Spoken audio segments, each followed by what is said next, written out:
ಇನ್ನು ಪ್ರಮಾಣ ವಚನ ಕೂಡ ಆಗುತ್ತೆ, ಎಲ್ಲವೂ ಕೂಡ ಸುಸೂತ್ರವಾಗಿ ಆಗುತ್ತೆ, ಸರ್ಕಾರ ಕೂಡ ರಚನೆ ಆಗುತ್ತೆ. ಆದರೆ ಮೊದಲಿನಂತೆ ಪ್ರಧಾನಿ ಮೋದಿಯವರು ಆಡಳಿತ ನಡೆಸೋದಕ್ಕಾಗತ್ತಾ? ಯಾಕಂದರೆ ಒಂದೆರಡು ಪಕ್ಷಗಳಿಲ್ಲ, 38 ಪಕ್ಷಗಳನ್ನು ಸೇರಿಸಿಕೊಂಡು ಬಿಜೆಪಿ ಮೈತ್ರಿ ಮಾಡಿಕೊಂಡಿದೆ. ಅದರಲ್ಲಿ 24 ಪಕ್ಷಗಳಿಗೆ ಒಂದೇ ಒಂದು MP ಕೂಡ ಇಲ್ಲ. ಇನ್ನುಳಿದ ಪಕ್ಷಗಳನ್ನು ಸೇರಿಸಿಕೊಂಡು ಅನೇಕ ಪಕ್ಷಗಳಿದ್ದಾವೆ, ಎಲ್ಲ ಪಕ್ಷಗಳನ್ನು ಸೇರಿಸಿಕೊಂಡು ಬಿಜೆಪಿ ಮುನ್ನಡೆಯಬೇಕಾಗಿದೆ. ಹೀಗಾಗಿ ಎಲ್ಲ ಪಕ್ಷಗಳನ್ನು ಸೇರಿಸಿಕೊಂಡು ಬಿಜೆಪಿಗೆ ಮುಂದೆ ಹೋಗುವಂತಹ ಅನಿವಾರ್ಯತೆ ಬಂದೊದಗಿದೆ. ಆದರೆ ಪ್ರಧಾನಿ ಮೋದಿಯವರು ರಾತ್ರೋರಾತ್ರಿ, ಅದರಲ್ಲೂ ಕೂಡ ಯಾವಾಗ ಬೇಕಾದರೂ ಕೂಡ ಯಾವುದೇ ರೀತಿಯಾದಂತಹ ನಿರ್ಧಾರಗಳನ್ನು ಏಕಪಕ್ಷೀಯವಾಗಿ ತೆಗೆದುಕೊಳ್ತಾ ಇದ್ರು. ಯಾವುದೇ ಡಿಸಿಷನ್ಗಳಾಗಿರಬಹುದು, GST, ಅದೇ ರೀತಿಯಾಗಿ ನೋಟ್ ಬ್ಯಾನ್ ಆಗಿರಬಹುದು, ಇನ್ನು ಅನೇಕ ರೀತಿಯಾದಂತಹ ಒಂದು ನಿರ್ಧಾರಗಳನ್ನು ಪ್ರಧಾನಿ ಮೋದಿಯವರು ಚಿಟಿಕೆ ಹೊಡೆಯೋದರ ಒಳಗಾಗಿ ತೆಗೆದುಕೊಳ್ತಾ ಇದ್ರು. ಆದರೆ ಈಗ ಸಾಧ್ಯನಾ? ಲೋಕಸಭೆಯಲ್ಲಿ ಯಾವುದೇ ಚರ್ಚೆ ಆಗದೆ ಅನೇಕ ಕಾನೂನುಗಳು ಪಾಸಾದವು. ಅದು NRC, CA, NPR ಆಗಿರಬಹುದು, ಅದೇ ರೀತಿಯಾಗಿ ಕೃಷಿ ಕಾಯ್ದೆಗಳಾಗಿರಬಹುದು. ಈ ರೀತಿಯಾಗಿ ಅನೇಕ ಕಾಯ್ದೆಗಳು ಕೆಲವು ದಿನಗಳಲ್ಲಿ ಯಾವುದೇ ಚರ್ಚೆಗಳಾಗದೆ ಅಂಗೀಕಾರ ಆಯಿತು. ಆದರೆ ಈಗ ಸಾಧ್ಯನಾ? ನರೇಂದ್ರ ಮೋದಿ ಅವರು ಸ್ವತಂತ್ರವಾಗಿ ಆದೇಶ ತೆಗೆದುಕೊಳ್ಳೋದಕ್ಕೆ, ನಿರ್ಧಾರ ತೆಗೆದುಕೊಳ್ಳೋದಕ್ಕೆ ಏನಾದರೂ ಪರ್ಮಿಷನ್ ಸಿಗತ್ತಾ? ಬಹುಮತ ಪಡೆಯದಂತಹ ಬಿಜೆಪಿಗೆ ಈ ಬಾರಿ ಸ್ವಲ್ಪ ಆಡಳಿತ ನಡೆಸುವಂಥದ್ದು ಕಷ್ಟಕರ ಆಗತ್ತೆ. ಅಂಗಪಕ್ಷಗಳ ಜೊತೆಯಲ್ಲಿ, ಮೈತ್ರಿ ಪಕ್ಷಗಳ ಜೊತೆಯಲ್ಲಿ ಸೇರಿ ಸರ್ಕಾರ ರಚನೆ ಮಾಡಲೇಬೇಕಾದಂತಹ ಒಂದು ಪರಿಸ್ಥಿತಿ ಎದುರಾಗ್ತಾ ಇದೆ.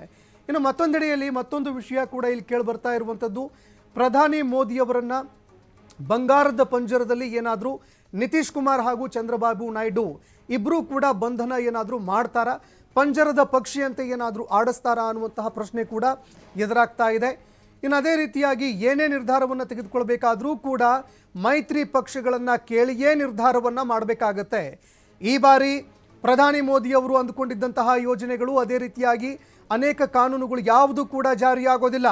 ಏಕರೂಪ ನಾಗರಿಕ ಸಂಹಿತೆ ಆಗಿರಬಹುದು, NRC, CA ಆಗಿರಬಹುದು, one nation one vote one election ಅನ್ನುವಂತಹ ನಿರ್ಧಾರ, ಇದ್ಯಾವುದೂ ಕೂಡ ಏಕಪಕ್ಷೀಯವಾಗಿ ನಿರ್ಧಾರ ತೆಗೆದುಕೊಳ್ಳೋದಕ್ಕಾಗಲ್ಲ. ಇನ್ನು ಅದೇ ರೀತಿಯಾಗಿ ಹಲವಾರು ಪ್ರಮುಖ ಯೋಜನೆಗಳು ಕೂಡ ಜಾರಿ ಮಾಡಬೇಕು ಅಂತ ಮೋದಿಯವರು ಪ್ಲಾನ್ ಮಾಡಿಕೊಂಡಿದ್ರು. ಆದರೆ ಇದೆಲ್ಲದರಿಂದ ವಿಪಕ್ಷಗಳು ಕೂಡ ಅಂತ್ಯ ಆಗತ್ತೆ ಅನ್ನುವಂತಹ ಮಾತುಗಳು ಕೇಳಿಬರ್ತಾ ಇತ್ತು. ಇದೇ ಕಾರಣಕ್ಕಾಗಿ ಮೋದಿಯವರನ್ನು ಆಟ ಆಡಿಸುವಂತಹ ಕೆಲಸ ಏನಾದರೂ ನಡೆಯುತ್ತಾ? ಆದರೆ ಈಗ ಎಲ್ಲ ಅಂಗಪಕ್ಷಗಳ ನಿರ್ಧಾರವನ್ನು ಬಿಜೆಪಿ ಕೇಳಬೇಕಾಗತ್ತೆ. ಹೀಗಾಗಿ ಎಲ್ಲರೂ ಓಕೆ ಅಂದರೆ ಮಾತ್ರ ಈ ಕಾನೂನುಗಳನ್ನು ಜಾರಿ ಮಾಡೋದಕ್ಕಾಗತ್ತೆ. ವಿರೋಧ ವ್ಯಕ್ತವಾಗಿದ್ದೇ ಆದರೆ ಯಾವುದೇ ಒಂದು ನಿರ್ಣಯಗಳನ್ನು ತೆಗೆದುಕೊಳ್ಳೋದಕ್ಕಾಗಲ್ಲ.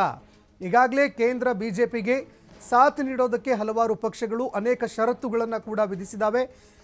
ಕೇಂದ್ರದಲ್ಲಿ ಸ್ಥಾನಮಾನಗಳಾಗಿರಬಹುದು, ಅದೇ ರೀತಿಯಾಗಿ ಸಚಿವ ಸ್ಥಾನಮಾನಗಳಾಗಿರಬಹುದು, ಇನ್ನು ಅದೇ ರೀತಿಯಾಗಿ ರಾಜ್ಯದ ಒಂದು ಸಚಿವ ಸ್ಥಾನಗಳಾಗಿರಬಹುದು, ಎಲ್ಲದಕ್ಕೂ ಸಂಬಂಧಪಟ್ಟಂತೆ ಚರ್ಚೆಗಳಾಗಿದೆ, ಷರತ್ತುಗಳನ್ನು ಕೂಡ ವಿಧಿಸಿದ್ದಾರೆ. ಹೀಗಾಗಿ ಮೊದಲಿನಂತೆ ಆಡಳಿತ ನಡೆಸೋದಕ್ಕಾಗಲ್ಲ ಅನ್ನುವಂತಹ ಮಾತುಗಳು ಕೇಳಿಬರ್ತಾ ಇದೆ.